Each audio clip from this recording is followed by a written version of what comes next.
We are 40 days out from my big day, and today I'm sharing with you what I'm doing to look as good as I can look. I want to look otherworldly. I want to look like I stepped out of a dream. I want to look better than I've ever looked in my life. And so in order to do that, I have tightened up on my routines and added some new ideas as well. I am doing cardio every day, well, at least 6 days a week, because we want to stay lean. We want to look even better every single day.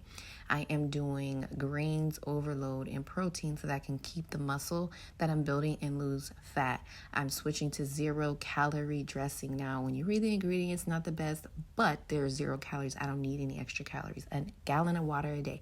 Yes, Way Rosé. We're doing wine spritzers because it's less calories and less carbs, and this is what I need in my life. So we are again ramping up on greens and supplements. My friend Penny recommended this mitochondrial formula, which is great for energy and completing my workouts and getting it all the way in. And we are doing coffee, but we're doing as close to black as possible, and we're doing that by measuring out the creamer and just doing it the serving size. We don't need to put a half a cup, in our coffee. This helps a ton.